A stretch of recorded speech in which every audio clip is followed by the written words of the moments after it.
All right, everybody. Thanks so much for joining us for the next episode of Loosehead Pod. So happy to have you all back here again with the show. And we'll welcome back to the show one returning guest and one new guest. Love to get new guests. Lou, mate, how are you? Welcome back. Thanks, Josh. Thanks for having me back. I've just done a couple of reviews of the game and got a lot to talk about once again, I reckon. You looked like you were raring to go, so I look forward to hearing your takes, mate. And like I mentioned, guys, I can't stress this enough. You can be part of this show. I'm reaching out to people, and I'm probably already making a great nuisance of myself in the subreddit. I won't hit it up too often, but I'm just saying to people, look, if you want to be on this podcast, I'd love to just jump in the pub chat and talk to you about the games. And Cooper, mate, thank you so much for reaching out and answering the call. Welcome to the show. Thank you for having me. Yeah, it's good to just chat rugby, I think, and I don't know about you guys, but most people in my personal life don't really follow rugby, so I think this is a good outlet for us struggling fans that have no one to talk about it That's right. with, Absolutely. When talking to the dog about it doesn't quite cut the mustard. I agree. Look, boys, let's dive in. No rest for the wicked. It was obviously a loss over the weekend for the Wallabies, but look, I got the impression from dragging through the subreddit for comments from the community that a lot of people felt the same way I did after the loss. And we foreshadowed this a bit on the last podcast and it's not like you want to go into a game with like a loser's mentality or expecting, preparing for loss or anything like that. But we basically said that enthralling victory in the first game really set up a situation where, given the decimating injuries that we had, and the travel to South Africa, a 1-1 split on this trip would be a result that most Aussie fans would happily take any day of the week. And so what we really hoped for in this second game was just if we were to obviously try to win, but if we were to go down fighting. And my goodness, we could have won this game. And I know it's kind of like the old adage of, well, if you could have won, then you would have won. But we were right in it and a couple of funky things happened. But I mean, I was on the edge of my seat the whole game. It was a weird game. I think that's fair to say. Every now and again, you get these weird games, and I think this qualifies. Lewis, let me throw it over to you. And before we get into the specifics, just give me your generalizations on what your takes were or what your feeling was towards this game. Well, it was weird. I think number one cause of the weirdness was the refereeing. 100%.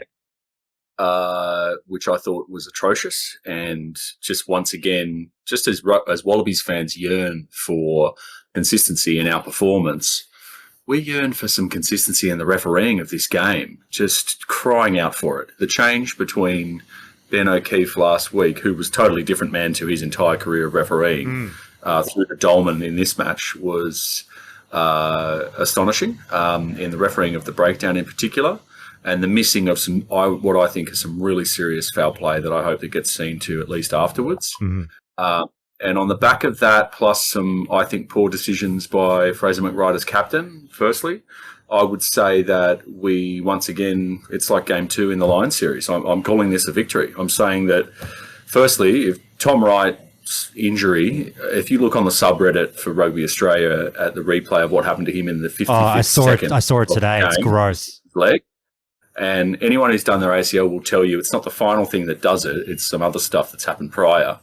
He got his leg absolutely twisted, like pulled back and then rotated. So I find that shocking that 4 people who are paid to watch rugby don't notice that and call it out. But even aside from bad refereeing, I just think if we kick a couple of goals and take that lead earlier on, that we get away with the win there. And if that's the conversation we're having, we spoke about this before, Josh, about what do we want to see? We want to see us being competitive and acting like we just beat the world champions at a place that we haven't won in 62 years. I thought we brought all of that. I thought we were very composed for once for most of the game. And despite some pretty serious setbacks in losing Tom Wright and Nick White early, also to, I think, a piece of foul play, we still should have won it in my mind. So I'm seeing progress and that consistency from on our side, from things we can control. I'm also seeing incredible depth. It's so exciting to see. The kind of depth that I used to envy in looking at the Springboks, where a guy comes off the bench and you're like, Jesus Christ, it's Quagga Smith coming off the bench. Now I feel that way about Angus Bell coming on, and I can see the Springboks feeling that way. Yeah. A guy comes off the bench and they're like, shit, that's Angus Bell. He's better than these guys. So many good signs, still not good enough from the actual adjudication of the game for me. And, you know, we want to talk about why we're three guys desperate to talk rugby because no one in our circle of mates gives a shit. A lot of it is down to this refereeing stuff where, because if they wanted to talk to us, we'd tell them that the referee was so bad that he ruined the game. There you go. That's just a kick off. I'll throw it over to you, Cooper. And look, so many things that we will dive down all of those rabbit holes over the next hour or so. Don't worry, Lou. And I'm right there with you on the refereeing. And don't let me forget about the point about why my mates don't watch rugby anymore, because it was because of shit like this. And I completely agree with you, Cooper. Cooper, mates, just generally, as Lewis has so fantastically teed us off there, what are your overall thoughts about the result? Yeah, it is. I think I agree. Where if you had said at the beginning that we'd be walking away with one win and one very competitive loss, I mean, you're over them. I am. I feel like I am over the moon about it because you're taking there's no way I would have believed it if you had told me that. And so even though it feels weird to say I'm a bit disappointed at losing because I think it's a good loss. But God, I think it is disappointing just because it felt like it was there to win.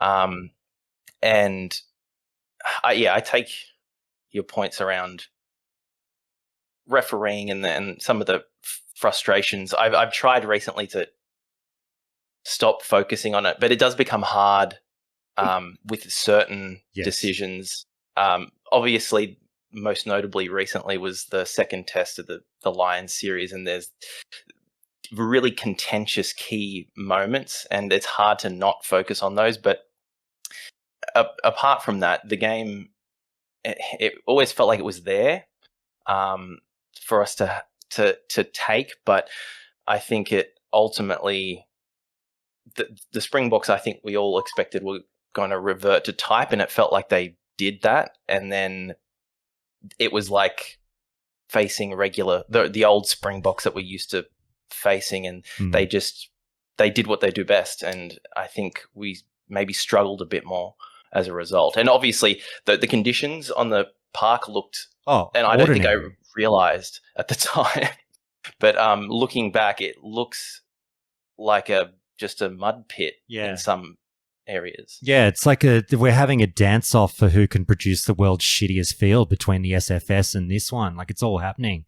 But look, we'll get into the refereeing a little bit later on. I want to sort of, before we do the thing where, you know, everyone else around the world gets to jump on the Aussies for bitching about the ref for a change, we'll talk about what happened between the teams, and then we'll talk about the referee. But look, it's one of those things where the only thing I'll say just before I forget is, and you guys can, Lewis might have something to say on this. You can correct me if you feel like I'm wrong on this one, but as disastrous as I felt that referee was, the only one fair thing I could say in his favor, which is not really fair at all, is that at least he was fucking atrocious for both teams. In my opinion, I don't feel like one team necessarily got dicked more than the other. He was that bad, but Lewis might disagree with that. We'll come back to that later on. But guys, as far as the efforts that the players put in on the field, I might start with South Africa, even though this is a Wallabies podcast. You know, you guys have said a few things that, you know, really echoed things I was saying during the game, where I was like, I feel like South Africa, don't get me wrong, again, not to take away from it, like, I think the Wallabies had this for the taking, had a few little things gone our way or gone differently, but South Africa didn't really turn up again. And I feel like there's something in the flat battery department that was also seen in the New Zealand game when they were playing Argentina that has, you know, the whole of New Zealand up in arms at the moment about just looking a little bit or a lot flat. South African fans, I think, would be fair in the ones that turned up live to that game in wanting to put a little bit of a boot up the arse of their team, going like, guys, where's where's our team? Like, what's even like we're swinging players in all the time. Where this is, a lot of changes from last week's team, but that same sort of flat effort is still there. And I would have thought that this was a game that South Africa, we foreshadowed on the pod. Oh fuck, I don't want to play them this week. They are going to tear us a new one. Nope, they kind of just limped out and fell over the line again. Lou, what did you think? I think there might be a bit to that, but I also think we could give more credit to the Wallabies and their impact on the Bok. I think that they have, and I think again it's going to trouble us in the overall Rugby Championship that we didn't take that victory, because our game upsets the Bok's game the best and will not be as effective against the All Blacks. I think they've been turning up with a bit in their mind, and remember, we go back to the first time we spoke, Josh, on the pod about the Lions series, and I was saying Springboks will be worried about what they've just seen from Australia, and what a beautiful thing that is to turn up to the Highveld and know that they'd be worried, and they should have been worried because we beat them. And we beat them fair and square. Point being that I think we've now got enough forwards to do the dirty work in the tight business and enough serious pace and X factor out wide that people are worried about us. And I think you can see actually a little bit of worry. Let's not call it, it's not fear, worry in the sense of like they're scared of us, but their game plan is tested by our approach to rugby.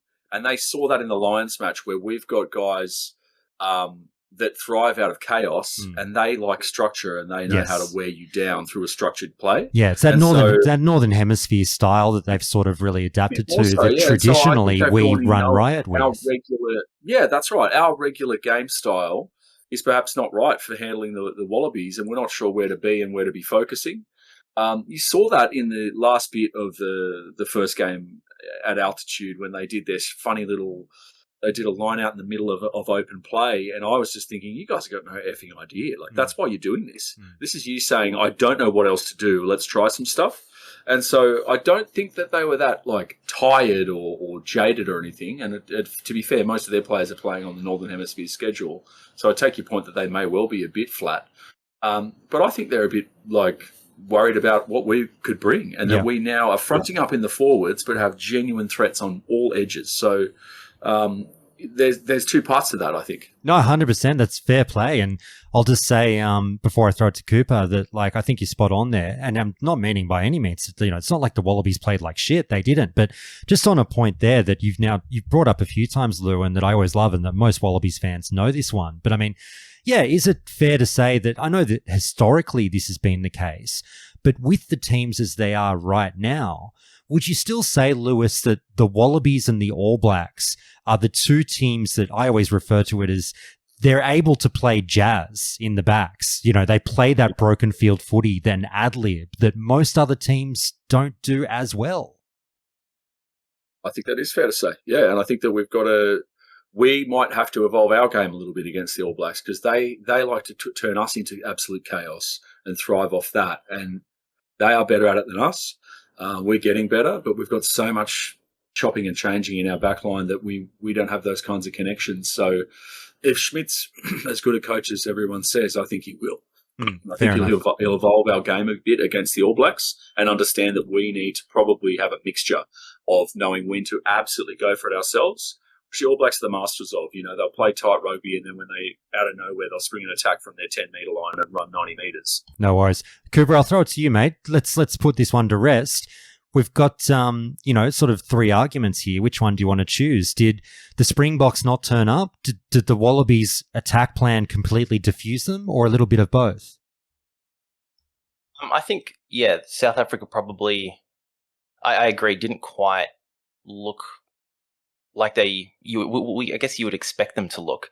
And I don't know if it's part of it is because they were a bit rattled from the week before. I mean, I don't know if teams like the Springboks get rattled, but it looked like it to me, at least last week. And then I don't know if some of that carried through in their confidence this week. I wouldn't be surprised I know for a fact that they were expecting to walk away with 2 wins. And to go into the second test already 1 down, I'm sure it's probably not a comfortable feeling for them. And I don't know if that played into it as well. Because, I mean, I was looking at some of the stats and just comparing between the two games. And it seems like Australia were playing pretty similarly. Like we were kicking similarly and running in a lot of the same.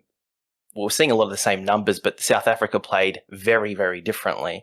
And so obviously they completely changed the way they maybe intended to play in this second match, which meant that it's possible they weren't quite prepared to play the way they ended up having to. And maybe that contributed to an underwhelming performance from the Springboks. I assume that going into the next leg of the Rugby Championship, they're probably going to look a bit more polished, because I wouldn't be surprised if they were targeting the matches in New Zealand more so than the ones against Australia. Yeah. Guilty of perhaps looking a little bit further ahead on the schedule than they should be. Maybe that is the case. And look, obviously, if you're a South African fan, I appreciate the ridiculousness of me sitting here saying, like, did the Springboks even turn up when they won the fucking game? I get that.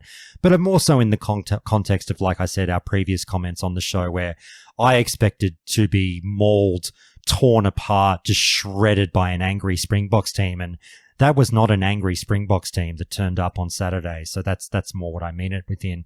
But guys, I'll open it up a bit and, we'll sort of just talk amongst ourselves. But now focusing on the men that we want to talk about, the Wallabies. Tell me what really impressed you from the Wallabies perspective, because there were ups and downs. It wasn't like, a 10 out of 10 magnificent performance, but there were a lot of positives to draw from this. The boys dug really deep. There were a lot of guts involved in that one.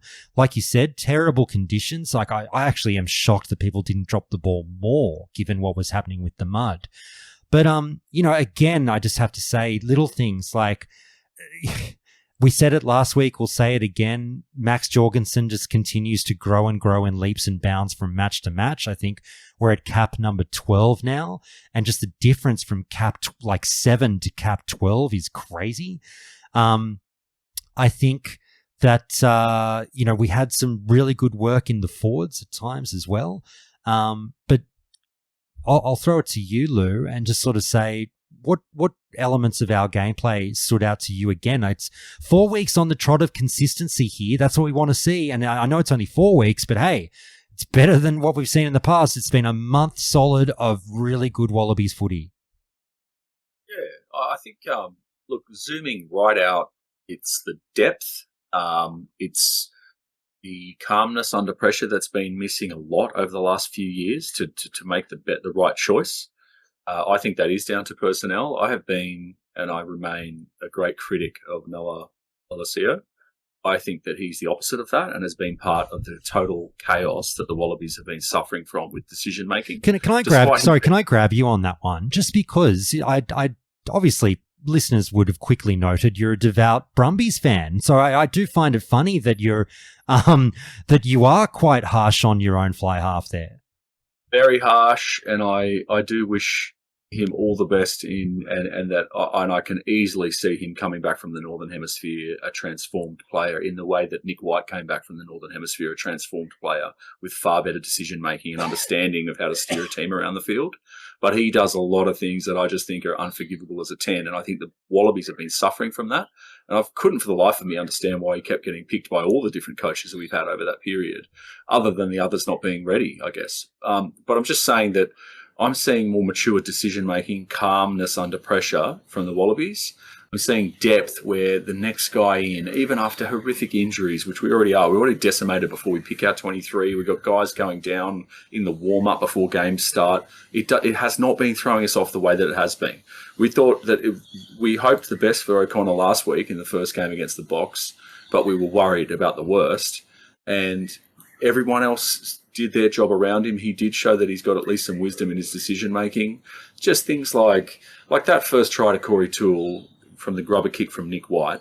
That is what I want to see. That was just beautiful tactics that didn't just get us a try, but served us well for the rest of the game in putting the defences in two minds about how the hell do they cover Corey Toole's pace on the back of a long looping pass versus a grubber kick in behind. And in terms of individual players, Frost, again, amazing. Corey Toole, a fantastic debut, and not just for getting a try. Wait, did he get two in the end?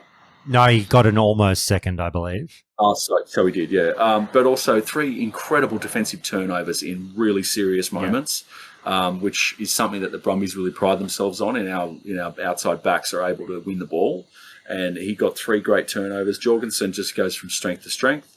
Tate McDermott coming on early was awesome. Ikitau again, just doing 3 guys' jobs. That guy. If you go back and watch the tapes of the last 10 of Wallabies games, going all the way back, that guy is unbelievable. And Bobby V back from injury and just once again hurting people, making post-contact meters every single time. So many good things about the game before we start on my long list of... No, that's all right. Things. Look, put a pin in the list. We will keep it going. I just want to grab you on a couple of tangents there because Cooper, mate, I mean, I think for most Australian fans, the easy takeaway from that game and a happy takeaway from that game was the thrilling debut of Corey Toole. And like, I don't know where it ranks in Wallabies debuts, but it has to be fucking up there. It was a brilliant, like unbelievably good first off game. All like forgetting the conditions. You're in South Africa under the pump, all the injuries, all that stuff. Even in, a home game in Australia, this would have been viewed favourably, but it was excellent, wasn't it? Yeah, it was. I didn't doubt Corey Toole, but I always have my expectations for debuts a bit lower because I know it, especially at this level against South Africa, it's a lot to ask of someone on debut. But yeah, he was really good. I think he didn't look out of place, and I think that's what I look for. If I see someone who at least does what they're asked to do and doesn't look completely out of place, I'm happy. But I think he exceeded that expectation. That his speed is clearly a huge asset, and I think recently, I don't know, where it seems like Australia sometimes maybe focuses a lot on having big or size in the back line and bigger bodies, but I think it shows that there's always a place for those faster, smaller bodies in rugby. Yeah, I agree. I thought he was fantastic, and yeah, Len Ikitau as well. I think he's my favorite player in the country. I think he is absolutely stellar, and part of what I sort of maybe worry about a little is he's doing quite a lot of running into contact, and he's being used a lot in the same way that Hunter Paisami sometimes gets used, or Sami Karevi would get used. But I don't think, not saying he's bad at it, I think he did way better than I expected in that role, but I think his magic is always unlocking the people around him. And I just worry about his body, and I want him to be safe, and I want to wrap him in cotton wool a little bit because I think he's so essential to Australia and the back line.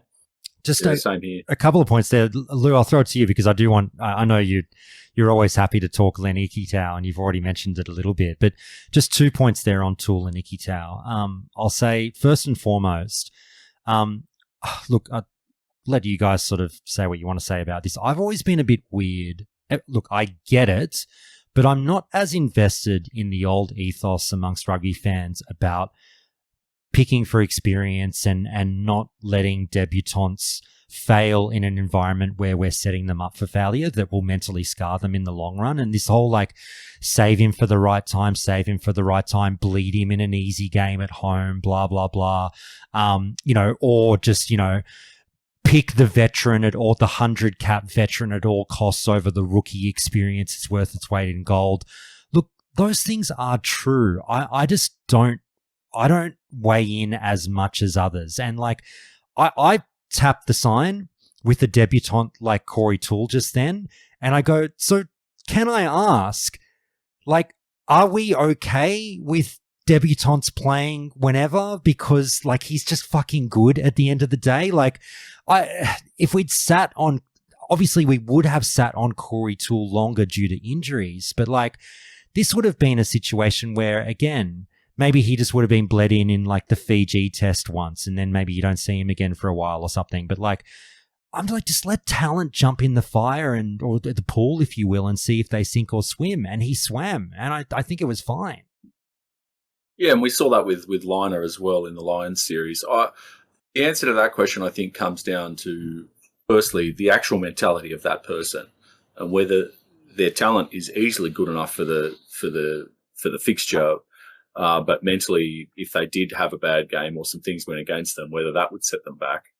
And the scenario itself. It's also the position. So blooding a 9 or a 10, a guy that's meant to control the game, and if he shits the bed, will not control the game properly, is very different to a winger. I think edge players, you can bring them on and say, you had a good season, you're in form, I like the way you're training, and throw them in. Personally, I do think that Corey Toole deserved to go earlier, but Schmidt was very, very positive and endorsed him and said he was going to get his go earlier, but he got pulled back into the sevens, I think, for the Commonwealth Games or something 2 years ago, whatever it was. So Schmidt came out and said this guy was going to get a Wallabies debut earlier than today, and we know that it's a heavy game for it to throw him in, both in scenario and in conditions. But he got right around him, and again, look at how he did. So you're right that if they're good enough, they should succeed, and we want to see how they go in the cauldron in a baptism of fire. But I'd say a 9 or a 10, a crucial position that's literally directing play, they can be busted. And I was not impressed. I liked Carter Gordon a lot as a fly half. I hope he comes back to rugby one day. Touchwood, he's had a terrible injury, I heard, but that was not right. That was a kid out of nowhere, and Liner got his debut. And you got your baptism of fire that you're wanting to see, Josh, and passed that test with flying colours. But again, the wisdom would have said, let's not throw this kid to the lions, so to speak, because we'd rather keep him for later on when he's had another season or two. He's shown enough, so that was great. Some people do pass those tests. Others fail them, should be dropped, so they can go away and get better and then have another crack and be fair about it. And not do the Australian Test cricket team thing where you throw a young batsman in against the best pace trio in the world, they fail and you never pick them ever again. So I raised that point because that's what's happened with Alessio for me. He got picked, failed, picked again, failed again, picked again, failed again. And they just seem to have made their mind up. It's funny how some players seem to have that luck with selection and others don't. But yeah, look, man, Toole was awesome. I knew he would go well. I didn't think he'd go that well. And I'm so glad we used him wisely with the kicks in behind, put the Springboks really on edge, had him at 6 and 7s from early on. I would love to see a prolonged period of time with him and Jorgensen on those wings and just other teams shitting themselves over the speed that we have on either side. Absolutely. Let's go one better, mate. Let's put Peach and Toole when both fit on each edge and put Jorgo in 15 and watch them. Imagine that. Now I mean, remember, that'd be huge. Yeah, that would be serious, and I think we'll see it. But you know, I think Corey Toole did not also have Tom Wright with him. They're used to linking up in kick returns in particular, and that I think that he would have gone even better with a fit Tom Wright through those 80 minutes. To be fair, just on that one, sorry, I'll throw it to you again, Lou. But Cooper, please by all means jump in once Lou's done. I saw an interesting comment about this, Lou. Just again going down the sidetrack that is this, winger situation and the winger depth, and now the situation with our injuries going into the next game. And I think it's a fair comment from someone to raise that. Look, we're certainly all guilty. I'm guilty of this. You're guilty of this, Lou. We all do it because we're fans and it's what we do. We're constantly talking about moving and juggling and shifting the team. Oh, what if so-and-so played here instead? What if we moved fucking Joey over there and Timmy over there? And you're constantly trying to refine and improve the team. And I read this comment that was kind of like, for fuck's sake, boys, can't we just, Max is now emerging as fucking a world-class winger. Here's a wild concept. Why don't we just leave him there and let him thrive and move other people? Well, the answer to that question comes back to this weird centre pairing for me. That's the beginning of the entire discussion, is what's up with these two players playing out of position in 12 and 13, because Max Jorgensen, I've read more about it, he actually played more time in 15 as a schoolboy. Oh, yeah. Made his name fullback, right? No, he was a fullback at Joey's. He was a fullback at the New South Wales Academy in the under 15s, 16s, 17s, 18s, and then made the transition, I believe, when he made the Waratahs senior side, but he has still played a couple of games there, I believe, for the senior side. And that happens a lot. So the response to those guys saying, hey, man, we've got something great going here, why move it, is, yeah, well, Stephen Larkham was a fullback and then became the best 5'8" in the world. You keep moving your best players closer to the action. You don't give up speed on the edges, but we just happen to have riches on each edge, and we do not have riches in a fullback behind Tom Wright, who, as I've said, I believe he's a better winger and could play 12 for us, but we don't have a 12. Len Ikitau is being asked to do things, as you said, Cooper, that will not help him last. And why would we run him into the ground when he's at the best 13? He's possibly the best 13 in the world right now. Can I just say on that, Lou, just real quick, is Len Ikitau like just the rugby, the player for the rugby nerds? Like the casual fan, don't get me wrong, likes him and sees a little bit of what he does, but he is just a player molded specifically for rugby nerds. I say this about Lenny and Bobby, that's exactly what they are. If you really know your rugby, you'll understand that it's a lot of shit they do that does not look flashy, that is so vital to what the team is doing.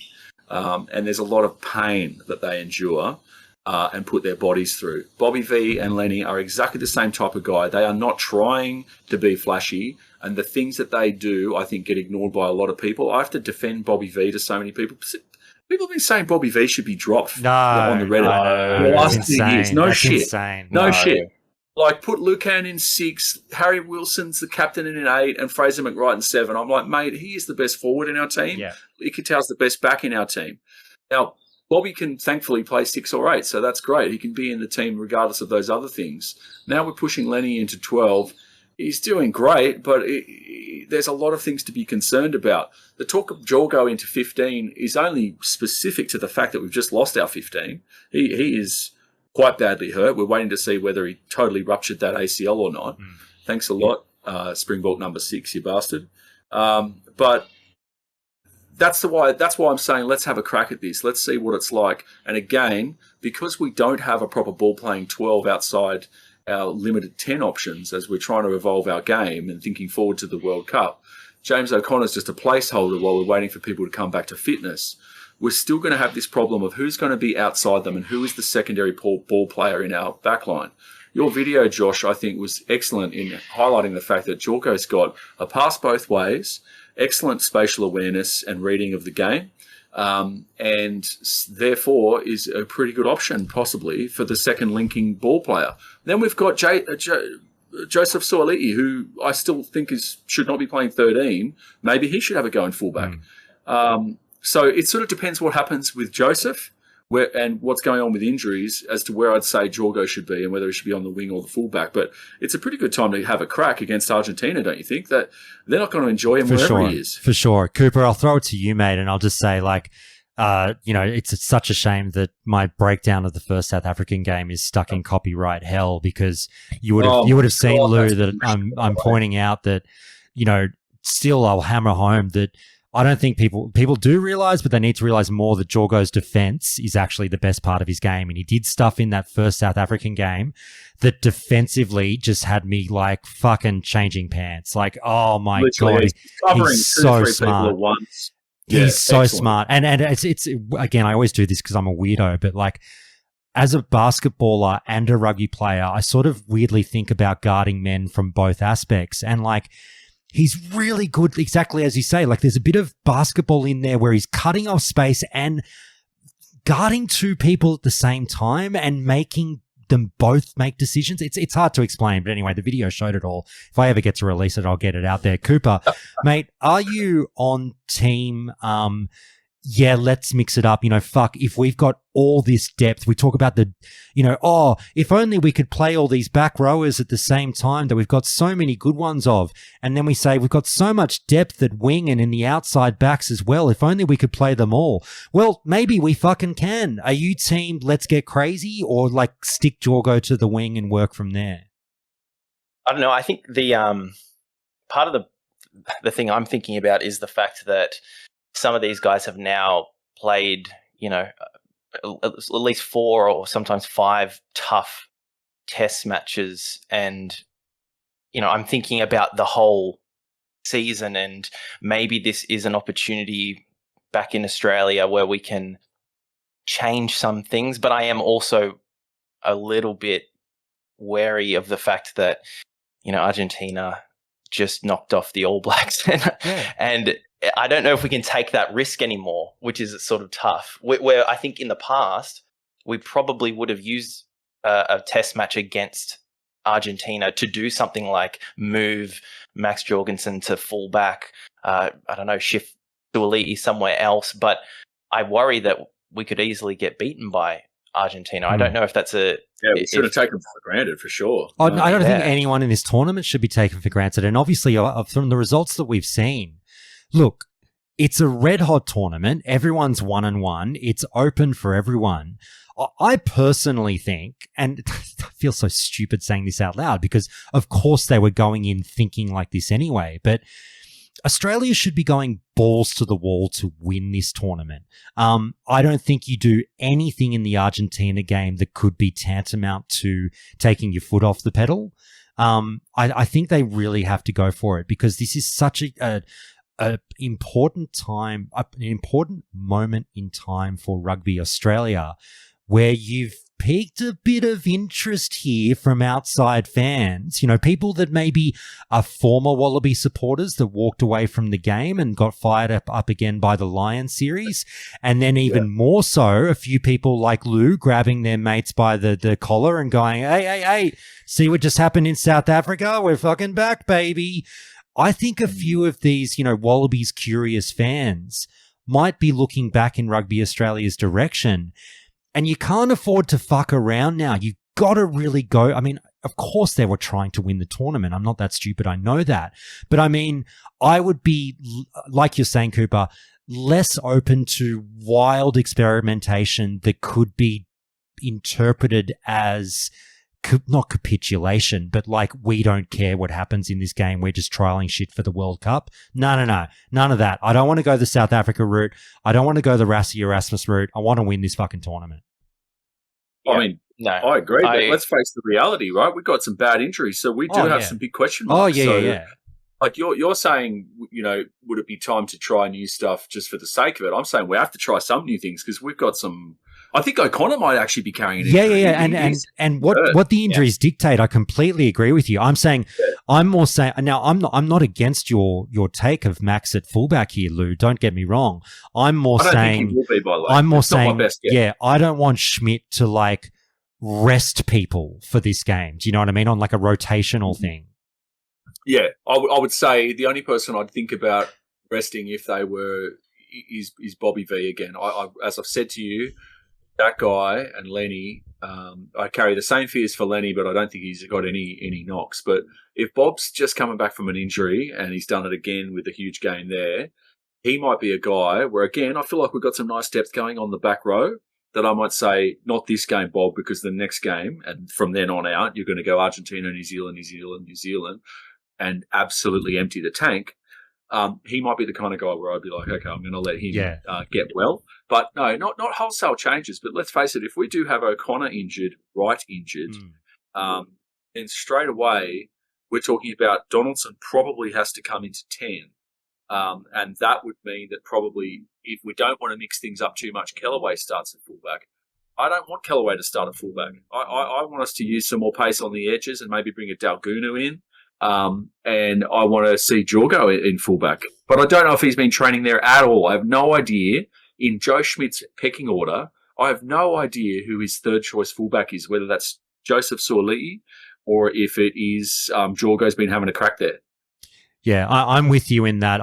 Look, people are going to say I'm like I've got a hate boner for him, but I really don't. But personally, I just don't particularly want to see Kellaway anywhere near the starting 15 either. Look, he's got a lot. I don't either, and yet look how well he did in the 23 jersey. He's great. Perfect for it. He's great. He's so solid, and he knows his game, but he's lost a lot of pace. I don't know what happened, but he's lost a lot of his top end pace. This game he did well. He stood out for me in absolutely covering our butts 100%. And doing well. But I'd like to keep him in that 23 jersey. And my first thought, if O'Connor was fit to start at 10 the following week, was that Donaldson should start at fullback for the secondary ball playing and keep Jorgo there. But I want to know whether Jorgo's been having a crack at it with the Wallabies at training. And if he has, this might be a good one. Argentina would not like it. They are a kick-heavy player team that are going to launch more kicks than anyone else at us. And it's kind of frightening if you think about it. Jorgo and two fast wingers. Yeah. Mate, I completely agree with you. I've got with the status of the team as it is, with the players we have available, with the injuries that have occurred, I've got no drama with Kellaway on the bench. He played great, really solid. That's fine. I just think we've got better options in the starting 15. Cooper, well, let's talk about that. So would it be Dalguna for you guys and Jorgo into fullback? Would you bring Paisami into 12, Len to 13, Joseph to fullback, where he played his whole Super Rugby season? Can I just say, it's got to be said, Joseph is not playing well, and in fact, in some ways, is playing worse and worse. That's what's really worrying me. I don't see a lot of lessons being learned other than Len learning to play better with him and cover him and direct him better. But Joseph keeps dropping the friggin' football, and I'm not up for that. He had a couple of... Now, we just talked about the conditions, so I have to keep that at the forefront of my mind. But he dropped a couple of weird ones that should not have been dropped. There are times I don't feel like he's... or it doesn't feel like he gets his hands on the ball all that often, which is strange because he can be such a devastating runner, and I don't know why, but he doesn't seem to be getting hands on the ball all that much. And when he does, there's a bit of drop ball happening. He caught that unbelievable intercept, that fingertips intercept, Lou, but then follows it up with literally just dropping a pop ball from the bloke next to him. I don't get it. Well, yeah. Tom Wright's injury, after having his leg rearranged by the South African number 6, came off the back of him doing a basketball pop to Joseph, which should be bread and butter. Joseph drops it, Tom goes to try and clean it up, and that's it. Pop goes the leg in that challenge. Expecting the ball, not good enough. Catching the ball, not good enough. Him not being on the end of flowing manoeuvres, entirely Joe Schmidt's fault. And exactly back to the first podcast discussion around why is it that we've pushed the best 13 possibly in the world, but our best, into 12, and limiting exactly that. It limits the ability to put Joseph into clear space on the end of a sweeping manoeuvre, which as a 13, it should happen all the time. My mate, who's a casual watcher, said, why can't I see? He didn't watch the first Lions game, but he's since fired up, right? So he's exactly this guy. What'd you call it, Josh? I like this term. Wallabies curious. Wallabies curious, yeah. That's fucking funny, man. So my mate Daniel's like this, right? He played rugby, but he's switched off completely. So he has now watched game 2, game 3, and the Box first game. And he's like, can you tell me any time when a backline move went 9, 10, 12, 13? It never happens. And it's not good enough for it to never happen. Joseph, even off the 9 with a huge cutout pass to beat a tight, pot of 3 South African forwards plus the 10 and 12, a long ball straight out to him, just for him to take on the opposite 13 and get an offload away. Again, something we saw in his first ever game for the Wallabies against England, where he literally pulled England apart through his ability to hold a man, get a pass away, and back up that play. We're not doing it. And we're also not doing little chip kicks for him either, where his height and athleticism can be used. We're not doing almost any of the things that I would say you would do with him if you were going to turn him into a 13. And we've pushed Len out of position, who's not known for his distribution and passing. Len's got an offload game as well, and that's it. So you've got 2 offloading centres, which means you should have a 10-style fullback, and they should be one in and one out side of that. It's very weird. I'll give you my answer to the question of what do we do in terms of starting outside in from that fullback position. Look, and my take's probably the worst on the show, but personally, I would prefer Sua Ali'i in the 15 jersey, and I'll tell you why. I think that it, again, playing to people's strengths and removing their weaknesses. If Joseph can't catch passes, then popping him at 15 kind of removes a lot of that, in that you're getting him ramping up from catching kicks. He can catch kicks, catch the kick, and he is electric with space, ramping up. Like we said, he probably goes in a little bit too hard, just flies like a rocket into a black backline, finds a gap, or just at least plows over the man in front of him to get go forward going and starting something up from a kick return. Great. The reason I am hesitant to slot Jorgensen into 15 is, again, for that rugby nerd reason I cited earlier, Lou, where I don't think people realize how many points this prick is saving us on the wing. He is defending so well on the wing and shutting down runs that, like, there are overlaps there that Jorgensen is just stopping, where I'm like, that should have been a try. They didn't get close to getting to calling it a try saver because he shut it down so early and people don't realize. I think that putting him defensively at 15, where I'm sure he'd be brilliant as well, but he weirdly, this is such a weird thing to say about a fullback defensively, but I feel like he's less impactful on the team defensively just sitting at the back there as opposed to just shutting down one side of the field. So that's me. And offensively, don't get me wrong, I'd love to see Max Jorgensen returning kicks with all the space in front of him and all his speed. But yeah, that's the one weird little he'll thing. Drop back anyway. As I was saying with Toole and Wright, they had a season playing together as a wing and fullback, returning kicks to that half of the field. Jorgensen and Joseph have played a full season as right wing and fullback. So at least there's some sort of combination there. Yeah. But we've got an injured, like Nick White had his head smashed into the ground, another piece of foul play that no one noticed, but he's out. So he's under concussion protocols. So I'd like to see, and pardon my bias, but we have been the best rugby team for a while, certainly since Ryan Lonergan's been playing. And if they don't want Tate McDermott to start, which I think he should actually be the captain of the Wallabies. But I'm having Lonergan start 9.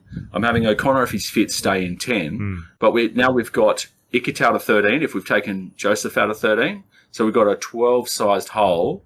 Is that Paisami time? Is that what we're doing there? Because, again, he's a crash ball runner. He's not a distributor.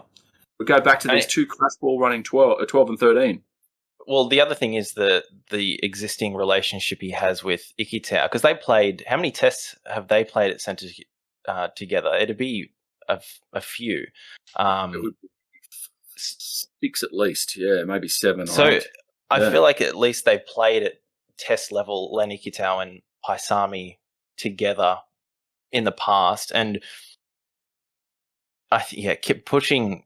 I'm happy to push Suaalii out somewhere else, whether it's, I don't know if it's fullback, but I agree with you guys that I don't know if he's doing all that much for me closer into the action. What do you think of this one, Lou? And this is, the centres are so hard for me, and I've been torn to shreds on my suggestions in the past, and probably deservedly so. But Lou, here's one for you. Please do tear this apart, where I say my two options in the centres would be keep Len at 12 and put Daugunu at 13, or, and this is the one that I sort of got torn apart over, and that's fine if I didn't think it through enough. But I was like Daugunu at 12 and Ikitau at 13. But a lot of people sort of said Daugunu's never played 12. You can't do that. And I'm sort of like, well, just because someone's never played there before doesn't mean they can't ever play there. And neither's Suaalii played 13. Exactly. It just, to me, just brings about this problem of the fact that we're only getting these guys involved out of chaos. And we're trying to bring chaos out of the game because we've got this threat in the back three, and I don't mind that. That's great, and it's also fun for the fans to watch. But we need to just get some set plays off the back of a scrum going, and you can't. If you've got Joseph Suaalii and Len Ikitau in the centres, even if you've got Hunter Paisami, he's got a decent pass right to left and no pass left to right at all. Then you do the same with Daugunu. So they're physical threats that give release to the 10 and 9 direct off the ruck, give it to them, and you know that they'll take the hit, make some post-contact meters, possibly get an offload. But someone else other than the 10 has to have a decent pass on them and the ability to get a kick away. And so if we're just filling up these beasts like Daugunu, I think it's more like we need a Hamish Stewart type 12. That's who I'd be looking at right now. I don't even know where he is and what he's doing if he's part of the squad. No, I think he got flown over there. Right, he got brought in after the injury. So I think we're crying out for someone who knows how to play 12. I think 12 is a pretty serious position, and I almost think it becomes even more important that you know how to pass well when we have so many riches outside of them that we're not seemingly using. So Joseph's not getting on the back of flowing manoeuvres. Jorgensen scores tries off kick returns and weird little grubbers in behind. Well, I want to see a set line-out play, and it's to Joe Schmidt's detriment that we haven't seen it. I don't see why we haven't. And, I think that a big part of the reason why is that we don't have these ball players available, fair enough, but we might be going further down that road if we put a guy like Dalguna closer to the action. We're doing the same thing where they don't know how to distribute. They don't know when it's not on, and to make the better choice, steer the game like that tactically and say, no, not time to crash it, time to loop around and wrap around and bring the ball to a wider channel, because they're not experienced there. So Stewart's the most experienced 12. Stewart and Paisami are the most experienced 12s we've got. But I think that Stewart might match this situation we've got going a little bit better. Let me, I'll drag it back a little bit to the game, again, just wrapping up on things that we saw on the weekend on the field. And Cooper, I'll just say, like, I and I'm sure every other Wallaby fan has been like, God, I wish there was a version of this game I could watch where Nick White and Tom Wright don't get hurt. That's all I was thinking the whole time. I would kill to watch that game because I just think it would be a lot of fun. Look, they got injured and Lou is right to bring up the manner in which they got injured. We're going to get into that. Seeing them go down that way, raised a lot of eyebrows from Wallabies fans. Some replays have been, and again, I don't want to sort of be that guy who's just consistently, seen to be complaining, but I mean, they are the talking points from the end result of the game. You've got like what the Americans call the horse collar tackle, or like the ragdoll tackle against Nick White. And then you've got the, whatever, was happening with Tom Wright, where a South African was trying to leave the ruck while still holding his leg, putting his leg in his pocket and just going to the other side of the field. I'll get you started, Cooper, maybe on the Nick White thing.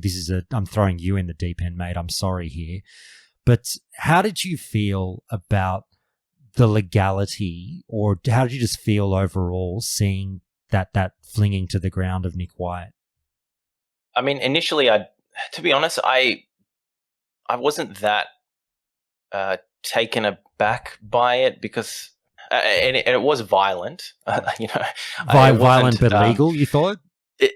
Yeah, it's a weird one because it's not as simple as saying, well, he's made contact with the head and with the shoulder, and in the same way, or lifted past the horizontal in the same way that you would for some other infringements, other foul play. This one felt a bit different, and I think maybe part of the reason is I've definitely been on the other side of being ragdolled to the floor, and you just got to sort of dust yourself off and keep going. Yeah. That doesn't mean it's safe or okay, but I don't know if I had quite as strong as a reaction. I know a lot of people had a bit of a problem with that, and I understand we shouldn't be encouraging,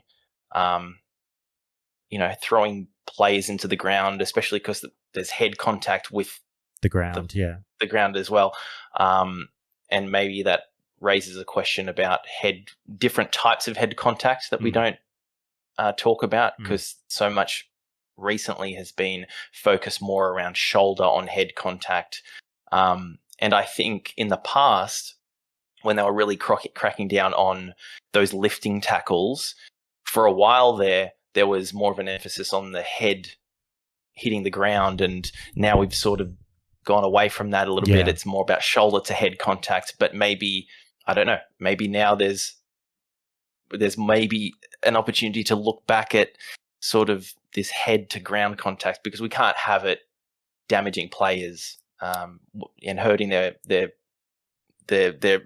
brains if we're so hell bent on trying to save them. Lou, let me set you up here, just to sort of give you a bit of framework, because I'd love to hear your take if I posit it this way, where I say, look, like Cooper, I was not comfortable watching it on the weekend. My stomach did a bit of a backflip, and I said to my wife, like, "Oh fuck, that's really bad." I can imagine what it would have felt like. And yeah, okay, I get it. Nick White, not the heaviest player on the field, but it sort of goes beyond the point of how big or small someone is, as opposed to the manner in which the tackle was executed. But I felt like Cooper at the time, where I was like, that makes me a bit queasy, but it's legal. Now, you, Lou, let me know if you think it was one of two things. Do you think that tackle broke the letter of the law as we have it now, or do you feel that that's a tackle that should be outlawed in the future? I'm not sure that it did, except to say that the ball was gone by then, and he actually does a judo whip over. Yes. You could even say that the player's been tipped, not in the way that we would do a tip tackle, like you were saying, Cooper, that they're worried about you're driving the player into the ground with using force as a higher player. This was more like a judo throw, but you could say that he's been thrown beyond the horizontal still. Hips above the shoulder height, and then in he goes into the ground. The ball was also gone, so maybe it's late. It happened pretty quick, to be fair. Also, call me out on this, but was it not the same number 6? And I keep forgetting his name. I'm not sure if it was. I can't remember. I thought it might have been number 6 again, and I'm feeling like this guy's been given commission by Razzie to just go and destroy careers, which let's hope that he hasn't for both of these guys. I better just grab you there, because like I said, the South African fans will go fucking ape shit if we don't sort of dive into this a little bit. Send them my address. Well, all I'll say is, like, my wife and I spoke about this, because she was like, do you honestly think that guy was trying to hurt Nick White and that guy was trying to hurt Tom Wright? Or do you think he's just being... 100%. And I said this, and look, I've played a fuckload of rugby and I've watched a fuckload of rugby, and I'm sort of mostly there with you, Lou, but I'm a half step short, where I'm like, he was 100% trying to be a... We all know that kind of rugby player. There was physical harm versus just being. He's trying to be that guy. I'm saying, to answer your question about the laws of rugby, they might need to be reviewed a little bit there, and it's always evolving. And I think the Lions test, where the player dove over our low set tacklers, is another great example where the laws will quickly need to be revised and stamp that out, because if we really, really actually care about people's well-being, we should outlaw that so quickly. That is so fucking dangerous. I agree. Where every single bit of instinct that has been tried to be trained into a player about welfare tells them to go low for safety. And not hitting people in the air.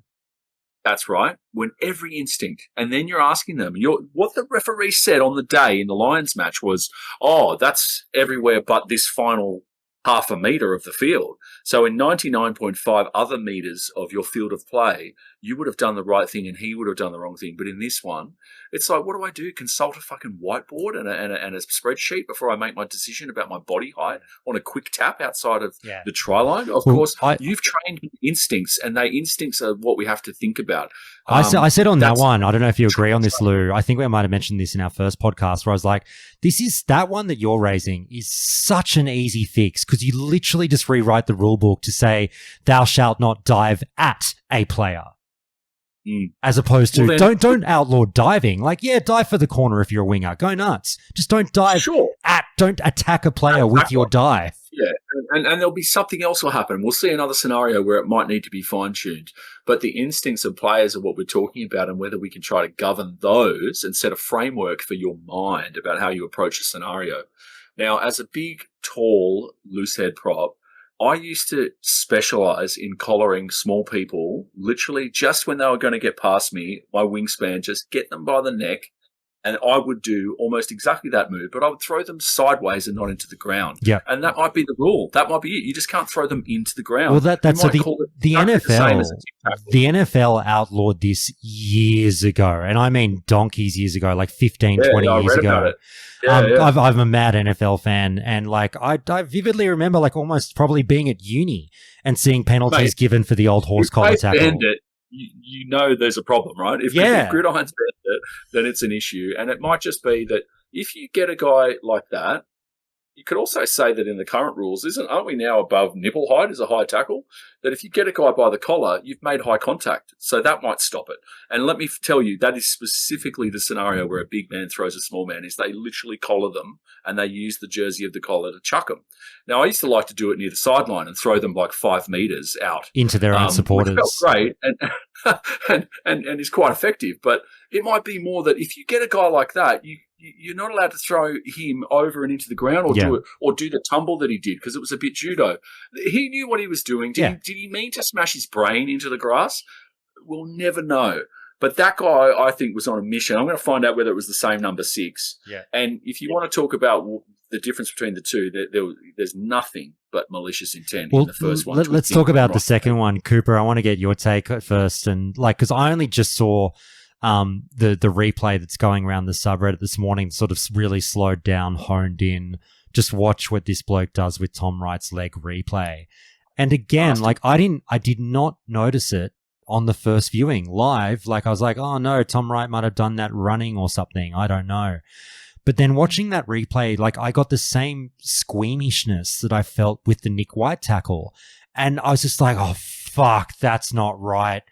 No pun intended. But again, I would stop short. Lewis can absolutely, tag me as being perhaps a bit too empathetic in this regard, but I would stop short of saying he was blatantly trying to hurt him, but again, was absolutely trying to be a cockhead of a rugby player that we've all played against. That guy. We have. It's so unfortunate what happened. Cooper, what was your reaction to the replay if you've seen it? I haven't seen that particular replay. When I watched it live, I think on both instances, I felt similarly, where it to me felt like these people obviously are trying to, the Springboks are trying to get under the skin of the players. They're trying to be it's ultimate shithousery rugby, where it's the niggles, it's those little altercations that you have almost off the ball that are trying to get a reaction out of the players. That's always maybe I'm being too charitable, I don't know, but I always feel like that's my initial reaction to seeing things like that. And I felt the same way with the Tom Wright incident. It's very rare that I ever feel like that was really malicious, one example recently was in the the Wallaroos game against the USA. I don't know if you guys caught it, where I've forgotten the player's name, but the woman from the USA just stamped on one of the Wallaroos' heads. That's and to me that's clearly malicious. It's there's no place for that in the game. Was there any something in that instance? But I think she got an instant red card, which you don't see that often. I mean, that's what we're really complaining about here with the Wallabies game, is that there's just no justice at all during the game, most importantly, and after the fact, we'll wait and see. I guess, to me, in the moment, I didn't feel like it rose to that level of, it has to be a red card, instantaneous. Whereas that other instance, I think you can see it immediately. But maybe I'm being too charitable. I don't know. Lou, tee off, and then I'll throw a spanner in the works for you after you're done. Look, I've said what I need to say there. I think that there's... Do you think he was trying to hurt him? Cooper, I agree with you, Cooper, that the collaring is very difficult, and I'd probably want to see even more. Like, if you go on the Reddit, if you go on the Rugby Australia Reddit, you'll see a nice breakdown in super slow-mo of Tom Wright's leg, and you'll see that is malice. Whereas the collaring, I'd like to see it from a couple more angles to see whether this guy's thinking, I'm throwing him, or I'm throwing him down and into the ground by his head first. That last little bit of adjustment that you might make. Remembering that it is a loose forward doing it, who's a bigger, stronger man, and who is trying to hurt him anyway, because it's rugby and it's a contact sport. But I'll say this, Cooper, if they are needing to be... If they're needing to take their shithousery to that level, that's a great win for us in the first place. That's a win for Australian rugby. If Springboks are thinking they've got to do shit like that to win a game of rugby, because I would be ashamed if we pulled out stuff like that. Yeah. And I never want to see it. No. We could tell Will Skelton to go out there and do stuff like that in every ruck, and Taniela Tupou to bend guys' knees and twist ankles and be bastards. And I'd stop supporting the Wallabies and would write letters regularly. Like, I'm not up for that. That's not us. That's not been the Wallaby way ever. But like I say, like on not, but yeah. So look, on those two, I'm saying one definitely is malicious, and one I'll reserve. I'll pull it back and say it's not 100% on the Nick White one. Fair enough. But I do think that's a rugby issue. I think that rugby's got to look at that and say, what are we doing here? We don't want to see halfbacks. I love rugby for the fact that Corey Toole and Nick White can go out there and play against Eben Etzebeth in a professional sport without weight divisions. That's why I love rugby, and that they can bring each of their own attributes to help their teams win. If we see that they allow that, you will see players doing it more often. They will get a hold of halfbacks in particular, who are small men in amongst the big boys. Just like I said, they're lazy and they're getting beaten by a step. They just get the collar. And what you're allowed to do from that point is a pretty important piece of rugby adjudication that we should probably get on top of. It'll be like if you're playing France, what's the strat against France? Head slam Dupont and get him out of the game. Well, that's right. You just can't. We've got to watch out for this, or the game suffers. I just want to raise a point that's been one for me for a long time, which is our captaincy and our communication with the referees. We are so shit at manipulating referees and communicating with them and making sure that things that happen early in the game come home to roost for us in that same game. We have been bad at this since George Gregan and John Eales. We need to start factoring that into who we select as captain.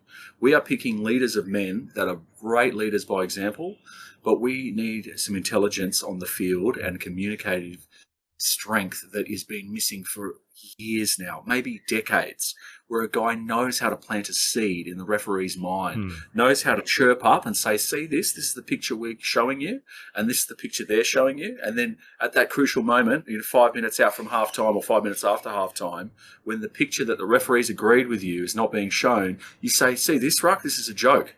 And it starts to pay dividends in the last 20 minutes. We used to have masterful guys at this, and we've got a bit of an intelligence problem in Australian rugby is what I'm saying. I think we start, at least one guy needs to carry that kind of level of rugby brain and interpersonal skills to be able to manage referees. All Blacks definitely factored into who they choose as captain, and their captain gets taught about in-game management and how to handle referees. I only bring it up because these two scenarios should have been brought up. Well, Tom Wright should have got out of that ruck and said to his captain, I have just had my knee twisted and my ankle twisted out the back of a ruck. And if you're the right kind of captain, you can actually stop the game and make the referee listen to you. Yeah. You may not be able to force a TMO review, but you can make the ref stop and listen. One thing I will say for Dolman was he did let the captains have their say and have a talk with him. I don't know about that. I'll just say, like... Well, not enough. Not enough. And that's what I'm saying. If we have a good captain, we get our minutes. Ben O'Keefe the week before, pretty good with communication, I'd say. That's the best game I've ever seen Ben O'Keefe referee. But our captain needs to pick up on some foul play early in the game and at least plant the seed so that he can come back and say, I'm counting if you're not, that this is 3 counts of foul play while we're on attack. And that's saying nothing of the 63rd minute. Holy shit. I was just going to raise like one of the more triggering things for me. I don't know. Oh my God. Which moment are you talking about? Right there. That is the ball game. That's the ball game. That 63rd minute call where the tackler never released and anyway. Well, we'll get on to let's talk about the refereeing real quick because we kind of I've left it till last when I probably should have brought it up earlier, but just a couple of real quick things I want to say from all of that is, I'm absolutely with you. Like, whether or not Tom Wright knew what had happened to his leg, I don't know. But they should be on top of this stuff. It's not good. Best wishes to Tom Wright to get better soon. It's a dog thing to have happen, and it absolutely sucks. The only thing, this is, to be fair, please guys, don't jump down my throat too much for saying this, but I'm big on the principle of fairness. And I'm like, if we're going to rip the South Africans for that, tell me if I'm crazy for saying on the same note, I really do think like Sua Ali'i and Dylan Peach need to have someone tell them to pull their heads in on some of these tackles that they're pulling off. I'm just going to raise my arms barely at the last second, but basically shoulder charge you thing, for me, that's got to get out of their toolkit. I hate seeing it. Yeah. I hate seeing it. I just think it's horrific technique on Suoli. I can't believe how bad his tackling is. Having done two seasons at the Roosters, I expected for his tackling to get to rugby league standard, even as a winger, and it is not. He also has this horrific thing, as you say, Josh, the arms come in late and he looks for impact, right? Yeah. He looks to smash a guy with velocity, but he never grabs him. Yeah. It's no hit and stick, and the He guy doesn't will wrap him almost always either keep running away and Joseph thinks he's done his job, Yes. or will get a pass away easily. Yes. It's got to be coached out of him. A bigger point there. I think Peach. Oh, mate, Peach nearly killed a guy in the first game. Nobody saw it or talked about it. Well, but he killed himself as well. Yeah, just before that. Yeah. Yeah. So, yeah, again, not good enough in terms of technique and your own longevity. I'm calling a clear distinction here between intent and malice in terms of like getting a good but fair shot away versus getting a guy's leg and twisting. Oh yeah, no, they're different. I do, and like I said, I agree. They both need to go back to tackling school, and how there is that they're getting paid professional wages without knowing how to tackle better than that. Yeah, don't get me wrong. They're not in the same school of egregiousness, but like. But they know they're trying to live on that edge of legality, and it's just Joseph a little too close. Versus Peach. No, I agree. But Joseph versus Peach, it's only going to lead to more trouble. He's a very upright tackler already, and he's 196 or 5 centimeters tall. He's massive. He tackles upright without arms, or with, as you say, with sort of half an arm, the rugby league little dab, shoulder hit, and put this one here. He has to get that fixed. We also have a problem, and I think Squidge or someone else doing a video brought up the fact that we continuously have two guys going high rather than the one chop and one high on the ball. Now, Joseph and Lenny should be able to figure that out by now. They played enough together where Lenny goes low and Joseph wraps the ball to stop the offload. We so often, and we saw tries given away against the Lions and the Box from exactly that situation where the outside back, someone had to get the legs and they carry meters. Really weird, really weird. And again, Les Kiss is meant to be a defensive guru, and he's the guy who's teaching them right now, isn't he? As the support coach and going to be the Wallabies coach. I think he's there on the fringes now. Yeah, it's a big concern, man. But it's mainly still Laurie Fisher, I think. Right? Yeah. Okay. I want to see some practice, and I one of the contentious things I wanted to bring up was, if you're being honest, and if you didn't know that he was the golden child, would you not agree that Joseph would be dropped? He's been the worst back, has he not? Or am I being crazy? In any other circumstance, probably, yeah. That's not good.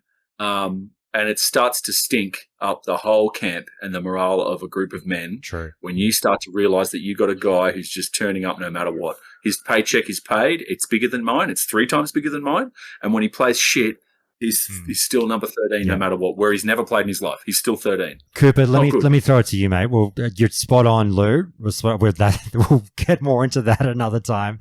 So, Cooper, we'll start to wrap it up, maybe another 10 minutes or so, mate. Just give me some of Dolman's greatest hits for you from the game.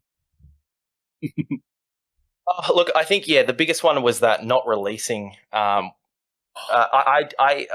don't really, because that to me is so, I don't know, it looked obvious at the time and was more obvious the more you watch. I don't understand how, when so often, it seems to be something that referees are onto, not releasing, but that one, it's just bizarre. It was really strange to me. Is this the one at the 63rd minute that you were talking about earlier? Yes. Yeah. It was, and it, I don't know, it looked so clear to me.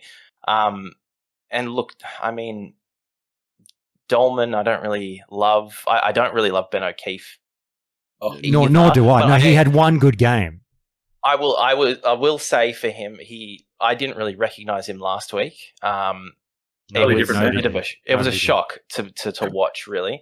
But then to come to this week with, I don't love Dolman, but I think the biggest one was that not releasing miss. The standout, the story of the game for me was, and everybody's mentioned it, but it was, you didn't have to talk to other people to pick up on it, how like, I feel like Reliant almost gives him a bailout here. How much Dolman got schooled by his assistant referees, where he's got people in his ear consistently saying, mates, actually, it's this. Yeah. Oh, okay. And there was a knock-on, a couple of knock-ons. Like, a clear knock-on right in front of me, 4 faces ago. What's that? Oh, yeah, he's hit this guy in the face. Oh, we'll go back. Just, again, the spectacle for the fans as well, really impinged on by these kind of just terrible vision. Like, what's wrong with you? Dolman was perfectly positioned for that ruck in the 63rd minute.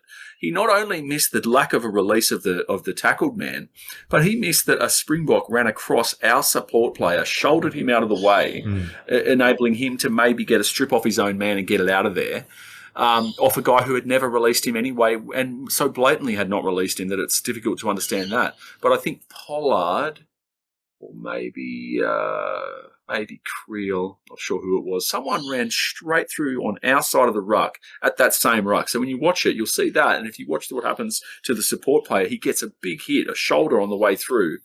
Everything was wrong about it. And as you say, Josh, so many times he's getting word in his ear for something that he was perfectly positioned to see.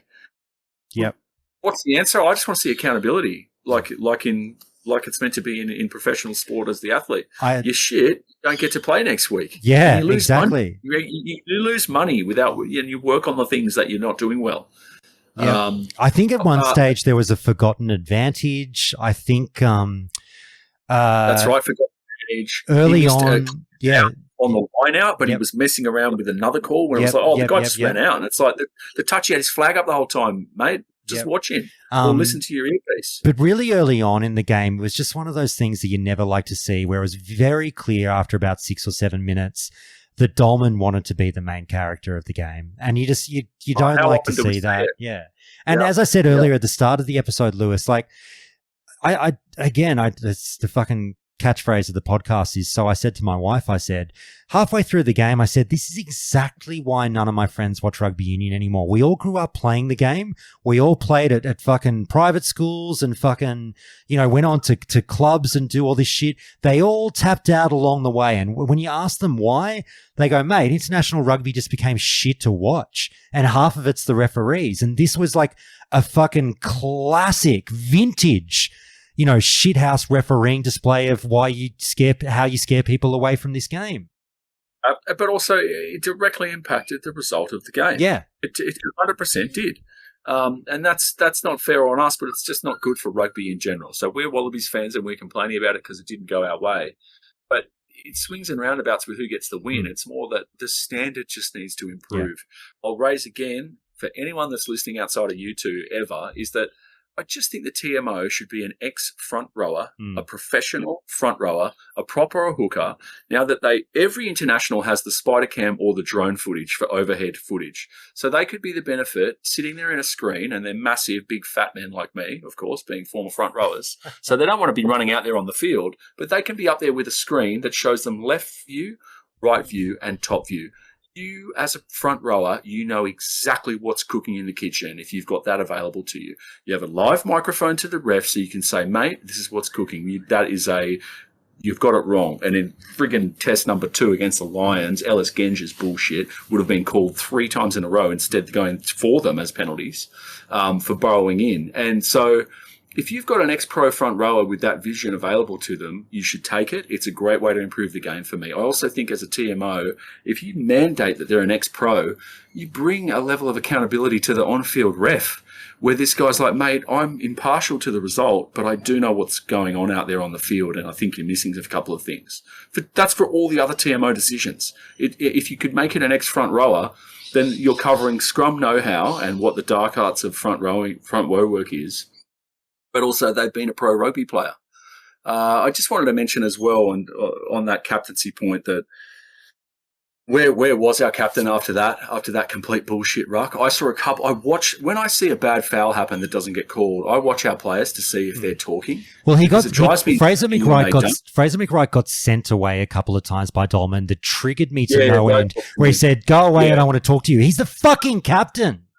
Yeah, like he's coming over to talk to you. And with that one, to be fair, we had one player come and say something, and then another came over to make sure that McWright understood. But it's kind of like McWright thought the moment had passed, or he's too busy just sucking in air because he was working his ass off. But part of the wisdom is, in my opinion, not making a 7-year captain. I think captains should be backs because they've got a bit more oxygen and they can communicate better and see a bit better.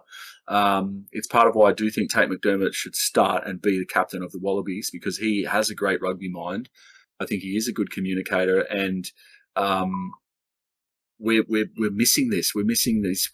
This happens a lot in Wallabies games, where if we don't get the early talk in, we will suffer that same fate for the next 60, 70 minutes. And you're looking at it going, it was pretty important that we raised this issue, but we didn't seem to, or we didn't get the point across.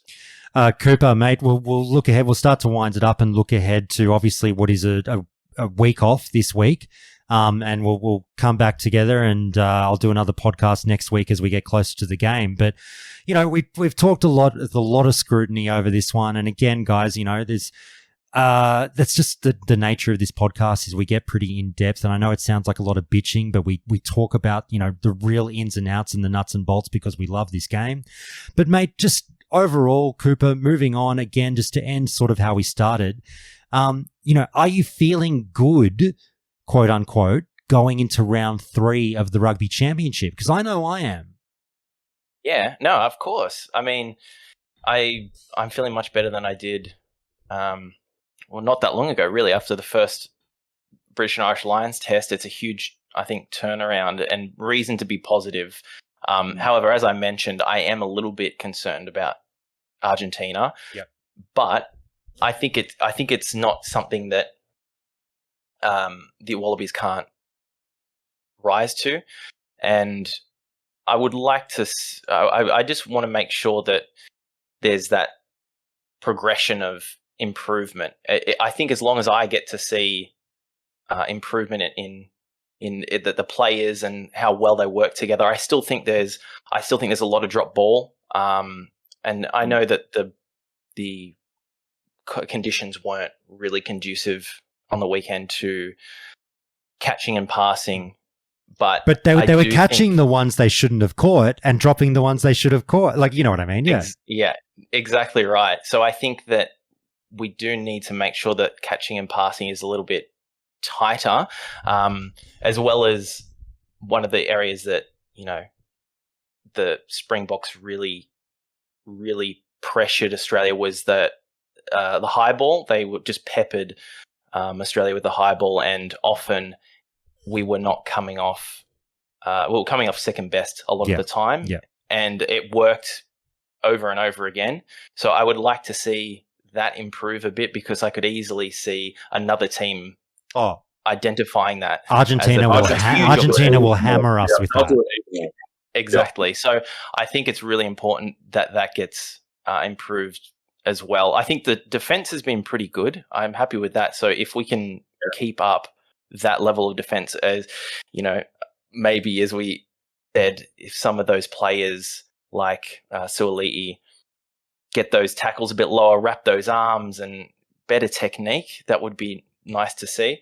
But I am overall feeling pretty good. As long as it'd be great to see the forwards step up again, because as much as we talked a lot about the backs today, and I think that's a lot of because of the injuries that have happened and a lot of the rotation that's going to have to occur. But the forwards have been pretty good, and the lineouts, not bad. I think it's better than I thought. The scrum, again, better than it's everything better than I thought. And if it continues to get better from there, then I'll be happy. Yeah. Lou, I'll get you to finish this off, mate, and just say, look, I mean, everything Cooper said I agree with. I am feeling good. I do have to laugh and just say, look, I think I referenced this in an earlier episode, just saying, I joked about breaking mirrors, but I don't know what ladder we walked under, what mirror we broke, whatever the fuck what hex has been put on the Wallabies for this injury decimation. But it's gone. I said it's gone beyond a joke. It is like, it's almost funny now, even though it's tragic. I feel bad for all the players getting hurt, but it's just flies dropping left, right, and center. But despite all of that, I am feeling really good coming home from this South Africa tour, mate. How's the temperature in your waters? Yeah, I'm pissed off though, because for once, like when I think about the specific issues that we're talking about with injury, I go back to very specific acts of malicious foul play. Like Tom Liner, that was nasty. That's a very nasty bit of foul play. Yeah. And now Tom Wright, we've got video footage showing that he's been taken out of our back line by malicious foul play. Yeah. Both of them, I think, inexcusable, and I don't think that even a bloody King's Council is going to turn up and change my mind or anyone else's to say that wasn't someone doing something totally against the laws of rugby to injure one of our star players. So don't be talking about luck, Josh, when other people are doing it to us. True. I think we've got to do better at standing up for ourselves in the game and after the game. So I want Joe Schmidt to absolutely sear the box. And I must say, I have not been following the press very closely. I don't think whether he has come out to say, what the fuck is that? What is number 6 doing to Tom Wright's leg? Is it an accident? Did he actually accidentally get up and he had his leg tucked in his shorts? It's malicious foul play, as it was with Tom Liner. And the International Rugby Board could maybe help out here with some sanctions. And then they'll be missing players, and it won't be because of bad luck. We're not missing players because of bad luck for the most part. We've got guys trying to break our players, and they're breaking them. So it really pisses me off that we've had that happen. Tom Liner, absolute out of nowhere, little Anakin Skywalker comes out and starts playing like the answer to our problems, and the bloody Lions break him in half. And same with Tom Wright, who's just going from strength to strength. I said he's not a fullback, but shit, he's becoming one, isn't he? And so we're missing players, and we've been doomed in that regard and had to find answers. And I've been impressed with how we've done it within that predicament of missing players. I think other guys have really stood up well, and obviously that is a great credit to Joe Schmidt that he's pulling together a team that can still do great stuff despite it. But I really want to see some people getting on the back of these people that have done it to us, and for some sort of justice, even if it's after the fact. It hurts when it's after the fact, because if it's in the game, we win both the Lions series and we win that second test. And if we win that second test, holy shit, like we are going to win probably the Rugby Championship through good fortune of having Argentina at home. I'd say we're going to get at least 3 wins from the first 4, if not 4 then, if we came home with the extra points of a victory. So it's pretty frustrating that it's come down to that sort of stuff, but you guys still haven't answered my question of who the backline is. Oh no, so I gave you my answers. Cooper's up. No, who's the 9? Who's the 9? Oh, sorry, I'm a Lonigan into Tate guy. This was the game, mate. I was with you.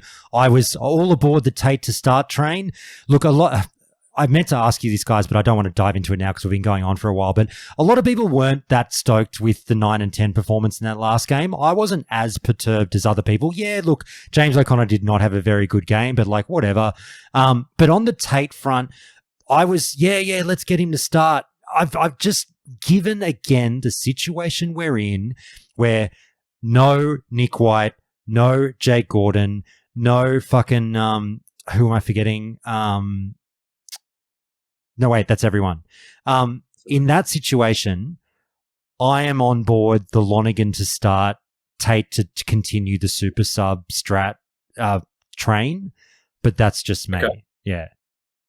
I think I've always been on the Tate on the bench train. So I'm one of those people that thinks he is just the best coming off I love seeing him come off the bench. There's something about seeing those guys, we spoke about it earlier, having that feeling of, oh yes, we've got this person coming off the bench and they're going to carve up. And I know that that's going to happen when Tate comes off the bench. I wasn't as impressed with him because he had to come on a lot earlier, and I don't feel like he had quite as much of an impact as he does when he's able to come on with tired legs. And I know you can't help injuries; it's part of the game. But I like seeing him on the wing if he has to be, because he's a good player. Yeah. He's fantastic.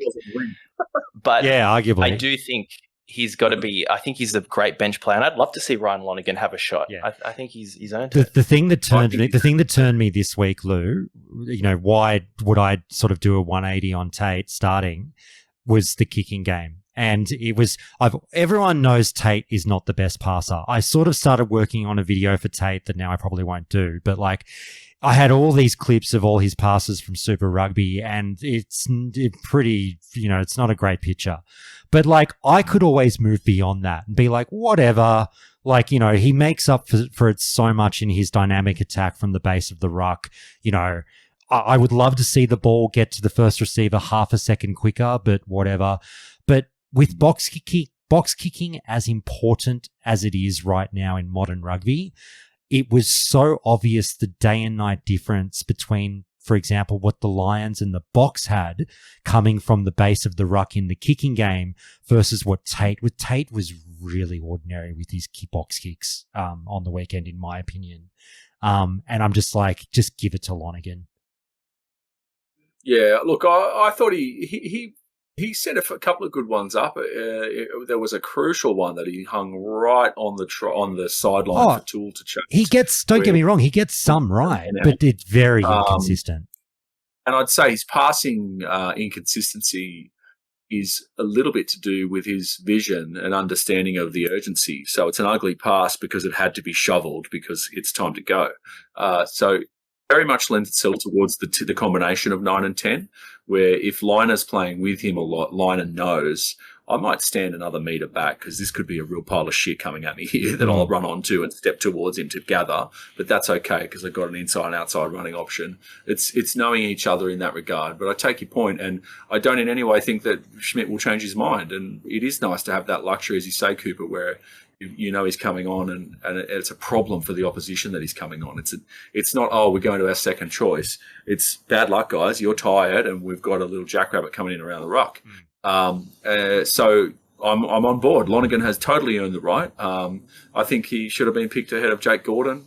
Jake Gordon had one amazing test. I think that was match 2. No, I agree. Against the Lions, but did not deserve it otherwise in a very shitty New South Wales backline all season. So Lonergan absolutely deserves his chance, and he is a more clinical box kicker. With the speed on the edges, we do need it. Like Jorgo and Corey Toole chasing kicks is a very valuable thing. You saw it. You saw that the halfback, Nick White, before he was injured, and Tate, you saw that they knew they could put 10 extra metres on the kick either side, knowing that that's how fast my winger is. That he's going to contest it. Yeah. And that's massive, and that's what you're talking about with the Lions and what they enjoyed.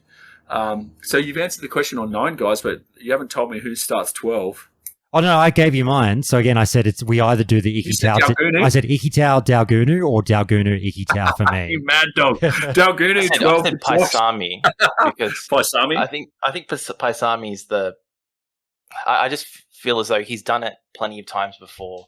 And again, it's saving Len Ikitau from doing some of the harder work. Len won't know himself, right? It's going to be luxurious playing one further out. And let's face it, the Argentinians don't hit much softer than the box. No, I have to ask though, Lou, on that one. Like, please, I'm dying to have it explained to me. Tell me why Daugunu at 12 is fucking insane. Because I'm happy to be told like, no, he's a natural wing or 13 or whatever. But like, what is it that he couldn't play 12? Distribution and awareness, like just experience, really. I mean, it was only a bit of an emergency that he was pulled from.